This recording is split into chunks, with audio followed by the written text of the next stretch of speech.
School of English хамтран үзүүлж байна.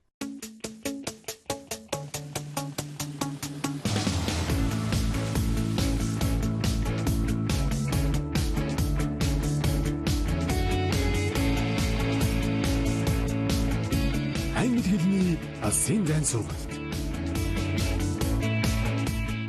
Сайн байцгаана уу үзэгчдээ. Та бүхэнд энэ өдрийн мэндийг хүргэе.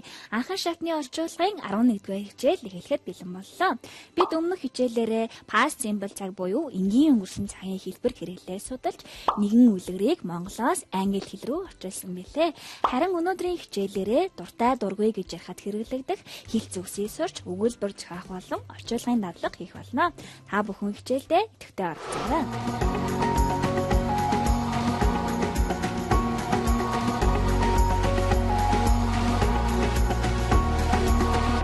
Хамтдаа эхлээд дуртай дургүй гэсэн утгыг илэрхийлдэг хэлцөөгүүдийг жишээгээр харцгаая. Тодруулсан байгаа үгс бидний өнөөдөр сурах үглэгс байгаа тийм ээ.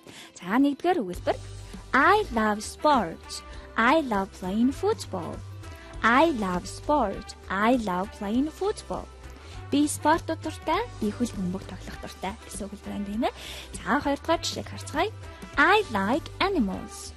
I like fishing. I like animals. I like fishing. Би амтанд хайртай, би загас барих дуртай. Гуравдугаар жишээг харцгаая. I fancy books. I fancy reading.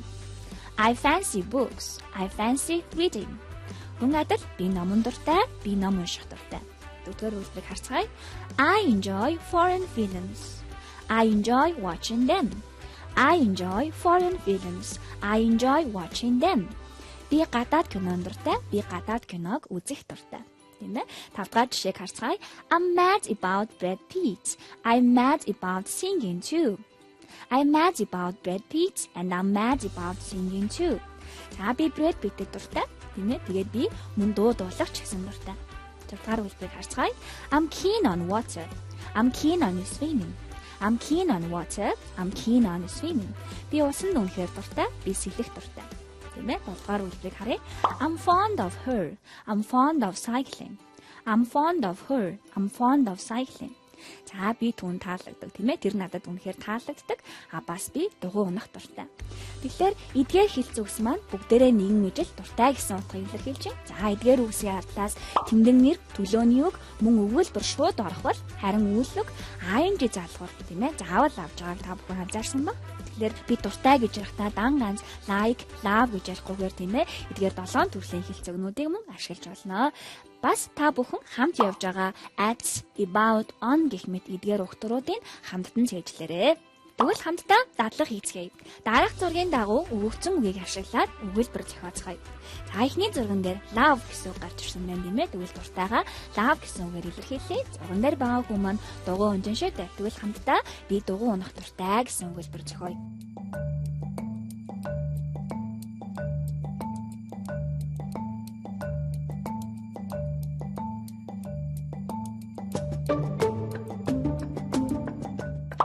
I love riding a bike. I love riding a bike гэж хэлж болно.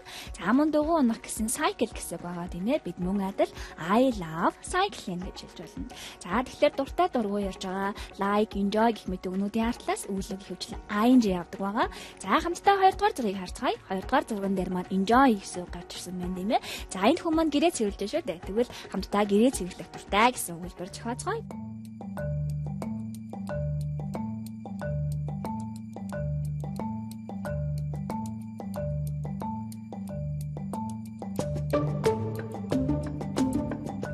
She enjoys cleaning a house. She enjoys cleaning a house. За мөн tidy up гэдэг үг өгдөг тийм ээ. She enjoys tidying up a house гэж хэлж болох юм. За 3 дугаар зургийг харцгаая. 3 дугаар зурган дээр маань keen on гэсэн үг гарч ирсэн байна тийм ээ. За зурган дээр байгаа хүн маань rugby спортоор тоглож байна. Тэгвэл би rugby спортод дуртай гэсэн үйлбэрийг keen on-ыг ашиглан зохиоцгоё.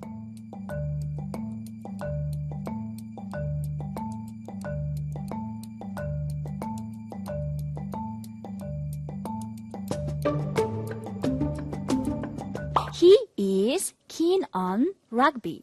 He is keen on rugby. Дөрөвдүгээр зургийг харцгаая. Дөрөвдүгээр зурган дээр маань fancy гэсэн үг гарч ирсэн байна. За зурган дээр байгаа хоёр хүүхэд маань үдшилэг хийж байна тийм ээ. Тэгвэл тэд үдшилэг хийх дуртай гэж өгүүлбэр зохиоцгоё.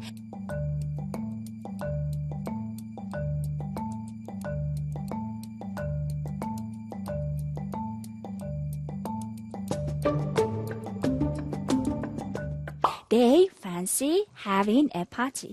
They fancy having a party. Nice and за 5 дахь зурган дээр be mad at гэсэн хэлж гарч ирсэн байна тийм ээ. Be mad at галзууртлаа дуртай гэсэн үг байна. За тэгвэл зурган дээр байгаа хүмүүс маань baseball тоглож байна тийм ээ. Тэгвэл хамтдаа би baseball тоглох дуртай гэж өгүүлбэр зохиоцгоё.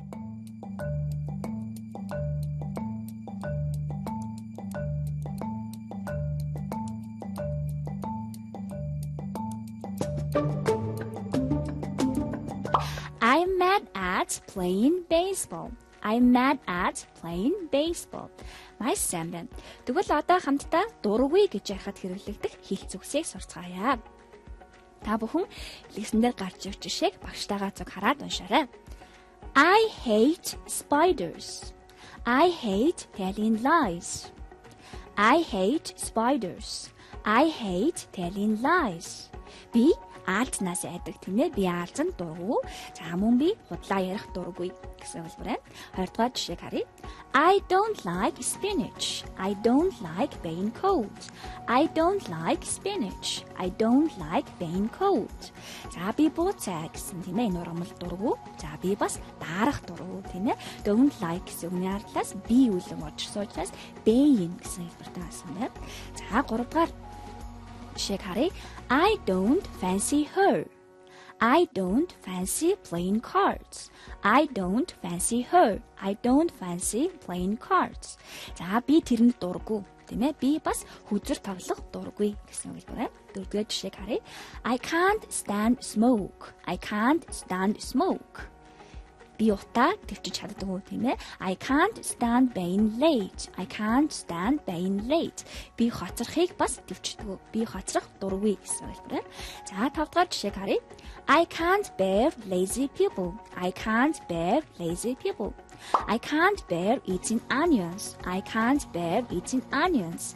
За bear гэдэг маань баавга тийм ээ. Тэрнээс гадна үлгээрээ тэсэг төвчих гэсэн утгыг илэрхийлдэг. Тэр can't bear гэсэн үг маань бас дургүй гэсэн утгыг илэрхийлж байна тийм ээ. Би залхуу хүмүүс дургүй. За би бас сонгон нэгдэх дургүй гэсэн үг байна. 6 дахь үлбэрийг харцгаая. I am sick of housework. I am sick of housework. I am sick of going to movies. I am sick of going to the movies. I'm sick of housework гэхэлэр би гэрийн ажил хийх дургүй. Sick гэдэг маань өвдөх гэсэн үг тийм ээ. Тэгэхээр гэрийн ажил хийхээр би өвдөдөг ч юм уу те гэрийн ажил хийх дургүй гэсэн утгыг илэрхийлж байна. За мөн би кинонд явах дургүй. I'm sick of going to the movies. Дасгаар үлбэрийг харцгаая. I'm tired of vegetables. I'm tired of vegetables. За би хүнсний ногоонд дургүй тийм ээ. I'm tired of being sick. I'm tired of being sick. Би өвдөх дургүй. За тэгвэл мөн адил дургүй гэсэн утгыг илэрхийлсэн эдгээр хэлцээгийн араас нэр үг шууд орох болон үйлэг ing залгуур авсан хэлбэртэй байгааг анзаараарай тийм ээ. Тэгвэл хамтдаа эдгээр үгсдэрээ дадлага хийцгээе. Мөн дараах зургийн дагуу өгөгдсөн үгсийг ашиглаад өгүүлбэр зохиогоорой. За нэгдүгээр зурган дээр hate гэсэн үг гарч ирсэн байна тийм ээ. Хамтдаа hate гэсэн үгийг ашиглаад дургүй гэсэн өгүүлбэр зохиоцгоё. За авд зурган дээр маань замын бөглөлд орсон хүн байна тийм ээ. За замын бөглөөнд орох гэсэн үг маань be stuck in traffic. Be stuck in traffic гэсэн үг байгаа. За тэгвэл би замын бөглөлд орох үнэхээр дургүй гэж өгүүлбэр зохиоцгоё.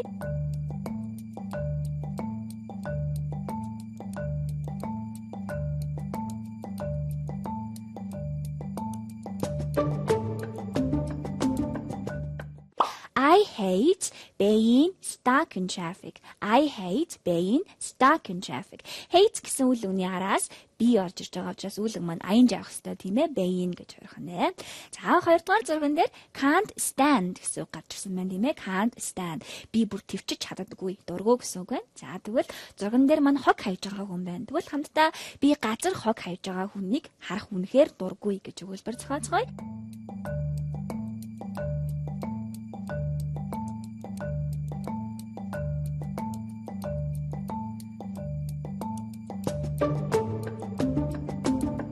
I can't stand when Someone threw trash on the ground. I can't stand when someone threw trash on the ground гэж хэлж болох нэ. Би хүн газар хог хаяхад үнэхээр дургүй. Тийм ээ. За 3 дахь зэрэгэн дээр be tired of гэсэн үг гарч ирсэн байна. Be tired of. За tired гэдэг маань ядрах гэсэн үг тийм ээ. Тэгвэл be tired of гэхлээрээ мөн адил дургүй гэсэн утгыг илэрхийлж байна. За энэ зурган дээр байгаа хүн маань чанга хөгжмийн дууг сонсохоос дургүй байна тийм ээ. Тэгвэл би чанга хөгжим сонсох дургүй гэж өгүүлбэр зохиоцгоё.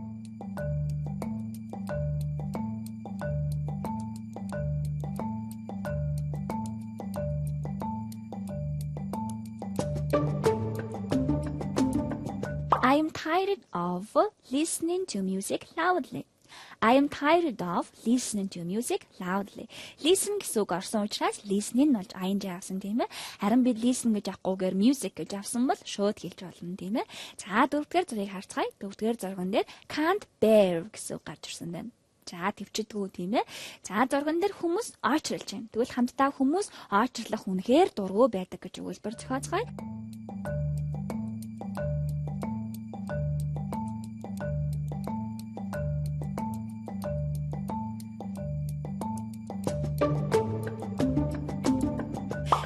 Очрлох гэсэн үг маань wait in queue гэсэн үг байгаа тийм ээ. Wait in queue. За тэгвэл хүмүүс очрлох дургүй байдаг гэвэл people can't bear waiting in queues. People can't bear waiting in queues. За can't bear гэсэн үгний ардлаас wait үлэг орсон учраас waiting гэж ing явсан байгаа шүү тий. За тэгвэл дуртайч биш, дургүйч биш. Үгүй яах вэ гэсэн утгаар илэрхийлдэг үгсийг тэгвэл хамтдаа харцгаая тийм ээ. За тэгвэл I don't mind гэж хэлж болно. I don't mind getting up early. I don't mind getting up early. За mind гэсэн үг маань дургүйцэх гэсэн үг байгаа. I don't mind гэхлээр би дургүйцэхгүй шүү. Getting up early. За би өглөө босоход нэг дургүй бол биш ээ. Үгүй яах вэ зүгээр шүү гэсэн утгаар илэрхийлж байна тийм ээ. За хоёрдугаар жишээг харцгаая. Doing the washing up doesn't bother me. Doing the washing up doesn't bother me. За тэгвэл washing up гэдэг маань аяг таг угаах гэсэн үг тийм ээ. За тэгвэл аяг таг угаах надад тийм залхуутай биш ээ. Аяг таг угаах бол зүгээр шттэ гэсэн утгыг бас илэрхийлж байна. Тэгвэл doesn't bother гэсэн үгийг бид ашиглаад илэрхийлж болж байна тийм ээ. 3 дахь жишээг харцгаая. Cutting onions doesn't matter to me. Cutting onions doesn't matter to me. За сонгон хэрчлэн гэдэг бол миний хувьд асуудал биш шттэ. Тэгэхээр энэ it's okay буюу үгүй яах вэ? Дуртайч биш, дургүйч биш гэсэн утгыг илэрхийлж байна тийм ээ. За сүүлийн жишээг харцгаая. I don't care when people forget my birthday. I don't care when people forget my birthday. За хүмүүс миний төрсөн өдрийг мартахад би нэх тийм ээ. Надад юу н хамаагүй байд юм дөө. Би нэх уурлаад идэггүй дуртайч биш, дургүйч биш гэсэн утгыг илэрхийлж байна. За тэгвэл бид дуртайч биш, дургүйч биш тийм ээ. За юу н яах вэ? Дундаж ясан ч яах вэ гэж ярихдаа бид don't mind, don't bother, don't matter, don't care гэсэн үгсийг ашиглаж байна. За тэгэхээр эдгээр үгс маань үлийн эзнээсээ хамаарат ганц тооны тийм ээ he, she, it гэж төлөөлөх эзэн байгаа үед doesn't болж хоёрж байгаа шүү. Тэгэхээр аяг угаах гэдэг маань ганц тооны эзэн учраас doesn't bother me, doesn't matter to me гэхээр хэлж байна тийм ээ. Харин олон эзэн авч байгаа үед бид нэр don't matter, don't bother гэж хэлж болно. За мөн ижил эдгээр үгсийн араас өгүүлбэр нэг үг тийм ээ. Нэр үг шууд орох бол үйл үгс ing хэлбэртэй орж ирж байгаа. Тэгэхээр бид дуртай, дургүй, за мөн дуртай ч дургүйч гэх мэт ярьж байгаа эдгээр хэлцүүгний ардлаас нэг бол шууд нэр үг ашиглана, эсвэл үйл үг ing хэлбэртэй орж ирнэ гэж цээжлэх нь шүү дээ тийм ээ. Тэгвэл хамтдаа одоо дасгал ажиллацгаая.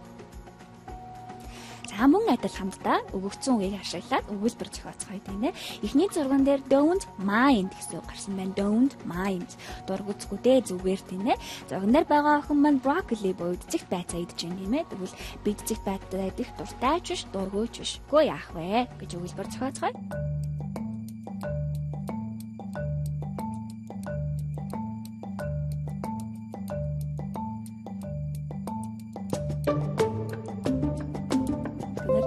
I don't mind eating broccoli.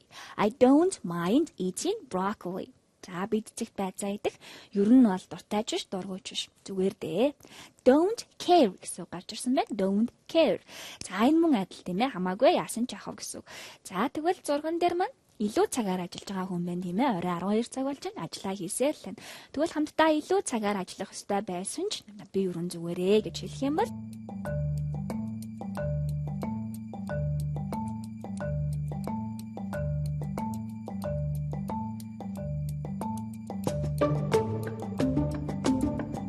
I don't care when I have to work overtime.